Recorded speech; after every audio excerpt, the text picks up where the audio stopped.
guys, Dolly here. Welcome back to Gypsy Rose Papery. Today I have something a little bit different for you guys. And recently I did a poll here on YouTube community because I wanted to know what kind of videos you guys wanted to watch. I have a lot of flip throughs definitely that I could just keep posting, but I felt like it was getting a little monotonous and I wanted to change things up, and so I wanted to ask you guys. And so thank you so much for voting on the poll here in YouTube community, and also for those of you on Instagram that sent me suggestions. I really appreciate it. So by far the topics or content that you guys said you wanted to see the most was either tutorials or junk journal process videos. I kind of had to go back and see how many episodes I've had so far. So I really think that I am now up to episode 7, and we're gonna do some Halloween stuff. I know Halloween is way over. I am so sad about it. It felt like October went by in a blink of an eye, but I really wanted to make sure that I took time to document it specifically this year, because this year was the first year that I really just let all my Halloween dreams come true as far as decor, especially inside my house. So this is what this book is going to be, and so I will be specifically journaling about Halloween in this journal. So I know I've rambled on long enough. I just wanted to give a nice solid intro to this new junk journaling series, and I hope you guys enjoy it. I did start already journaling in this book, just the first page. I always write a dedication so that I know what the book is about, you know, what I plan to do in it. And then the little cat playing the violin reminded me of my cat Mimi that passed away earlier this year, so I just wrote a little blurb about her. And then since it's a new journal, I kind of just want to get the feel of it, so I'm flipping through to see if I'm just going to jump around in this book or if I'm going to go in chronological order. And I think I decided with chronological only because it's gonna be multiple like years that I'll journal in here, so I don't want it to get all crazy. And then those are just some pictures I printed. You can see that my printer decided to act up and I've got the lines on there, but it doesn't really bother me. It's just for me, so I just left them. I also printed out some Halloween printables from Jennie May June.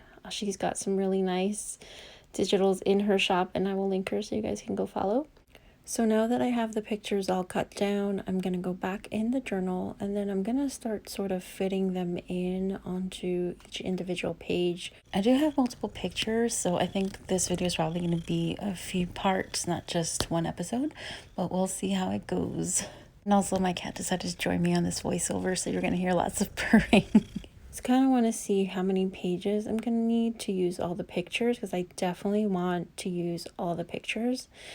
But also it kind of lets me know how much embellishing I can do, and also like I start getting an idea for flip outs or where I'm gonna journal, that kind of thing. So once I know more or less where the pictures are gonna go, I can start thinking about what I want to use to embellish. So definitely stamps, because you guys know that's my go-to. I have my junk journal pouch that has my glue and my washi and my stapler, and then I have this big folder of just scrap paper and book paper, and I kind of just go through it and curate more or less what I want to use alongside these pictures or what I think will go. Up next are these beautiful digitals, and I'm so in love with the color scheme that she used, and I kind of want to use a similar color scheme in here. So I just use it to kind of use as a jumping board. And then I also found these die cuts from last year in my stash, and I want to use them too. So I'm kind of just going through them. But at this point, it sounds really nebulous, and it's just probably because it is. I don't really have a set plan when I'm journaling. I just kind of go with what my eye is attracted to, and then I try to just smash it all together. So here on this first page, the picture that I used are of my jack-o'-lantern display, and these are just jack-o'-lanterns that I've collected over the years, and I finally got enough where I could just put them all together and they just looked really cool. So I wanted to keep this spread just this picture and kind of dedicate it to them.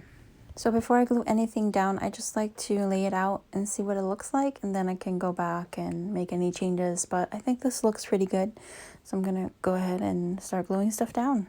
For smaller pieces of ephemera, I really like to use a stapler.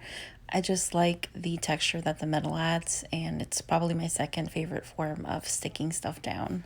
And if you watched any previous Junk Journal with Me episodes, then you know that I love me some hand lettering. And if you're watching this, please don't get discouraged if you think that this is just me having pure talent. This is years and years and years of practice. And so if it looks effortless, know that at the beginning it definitely wasn't. It was a lot of work, but if you're dedicated and you really want to hand letter, then I suggest practice. Then practice and practice some more. Finally, I'm going to stamp here a little like established nameplate, and I'm going to use it to record the date. And I think we're just going to call this one done because there's really nothing else that I wanted to add here. So yeah, I hope you enjoyed this junk journal with me, and there will be many more in the future, so stay tuned for that. And once again, I want to thank you so much for stopping by. I love you so much, and I'll see you in the next one.